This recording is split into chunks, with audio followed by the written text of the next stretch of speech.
Salam damai sejahtera Bapak Ibu serta saudara-saudari semua. Untuk memulai renungan tentang firman Tuhan ini, mari kita bersatu di dalam doa.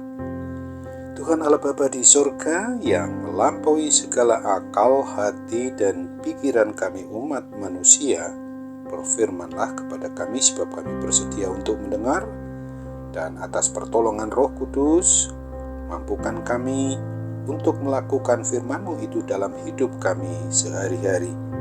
Dalam nama Tuhan Yesus kami berdoa. Amin. Sebagai nas renungan firman Tuhan hari ini diambil dari Kisah Para Rasul 12, ayatnya yang kelima yang berbunyi, demikianlah Petrus ditahan di dalam penjara, tetapi jemaat dengan tekun mendoakannya kepada Allah. Sebagai tema yang diangkat dari nas renungan kita adalah kekuatan dari kuasa doa dapat melepaskan belenggu. Rasul Paulus mengingatkan bahwa kita sebagai orang yang beriman percaya kepada Kristus ini, kepada kita dikaruniakan bukan saja untuk percaya kepada Kristus, melainkan juga untuk menderita untuk Dia. Filipi 1 ayat 29. Mau tidak mau, suka atau tidak suka, kita harus siap sedia, di mana apabila diri kita ini diperhadapkan dengan suatu penderitaan, hal yang sangat menyesakkan hati kita, karena memperlakukan hidup sesuai dengan iman percaya kita kepada Kristus, maka kita akan bisa dan dapat mengalami sama seperti yang pernah dialami oleh pribadi orang di zaman para rasul dulu.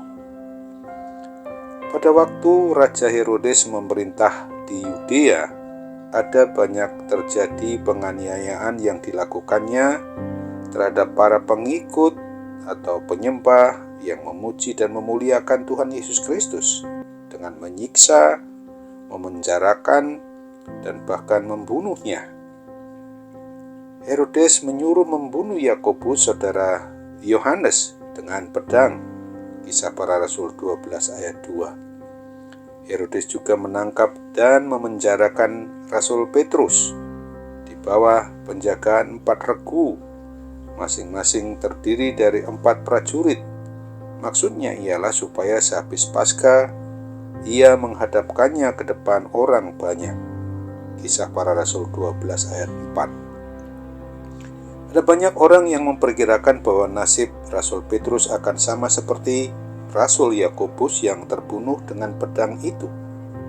Kemungkinan kecil untuk bisa lolos dari maut karena ia dijaga ketat oleh para prajurit Herodes dengan kaki dan tangan terbelenggu dengan rantai yang kuat. Secara akal manusia sirna sudah harapan Rasul Petrus untuk dapat menikmati kehidupan, sebab bayang-bayang kematian sudah tampak jelas di depan mata. Yang Petrus dapat lakukan hanyalah berserah penuh kepada Tuhan dan berharap mujizatnya dinyatakan. Mungkin saat ini kita sebagai orang Kristen, orang yang percaya kepada Kristus, mengalami hal yang sama seperti Rasul Petrus, yaitu terbelenggu oleh rantai kuat, terbelenggu oleh berbagai macam persoalan hidup. Hidup kita seperti berada dalam penjara, nasib berada di ujung tanduk. Namun, apa yang terjadi kemudian? Rasul Petrus mengalami pertolongan dari Tuhan Yesus secara luar biasa. Mujizat yang sama sekali tidak terpikirkan oleh akal manusia dapat terjadi. Semua karena doa dari jemaat. Ingatlah janji Tuhan yang dinyatakan di dalam Yakobus pasal 5 ayat 16 bagian B ini. Doa orang yang benar, bila dengan yakin didoakan, sangat besar kuasanya. Amin. Mari kita kembali bersatu di dalam doa.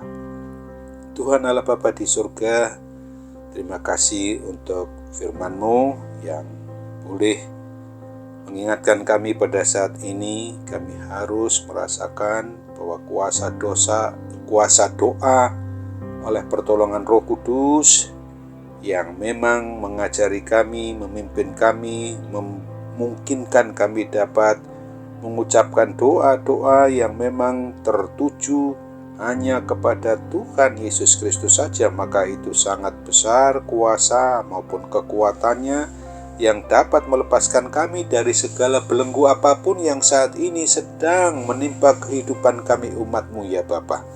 Terima kasih kalau kami boleh diingatkan bahwa doa itu sangat penting bagi kehidupan kami, karena itulah saat kami berkomunikasi dengan Tuhan Yesus sendiri ketika kami berada dalam pergumulan berat ataupun ringan.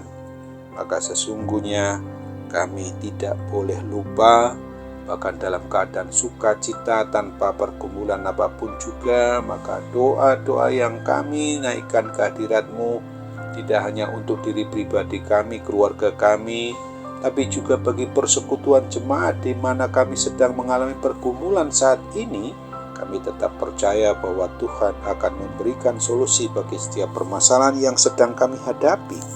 Oleh sebab itu Bapa, tolonglah kami agar setiap kali kami berdoa, sesungguhnya kami harus mengandalkan kuasa kasih pertolongan Tuhan, dan itu semua sangat besar kuasanya, kekuatannya, karena memang Roh Kudus sendiri yang telah sedang dan akan terus mengajari kami, akan terus membimbing kami bagaimana kami harus mempertahankan hubungan yang dekat sekali dengan-Mu Allah Bapa kami.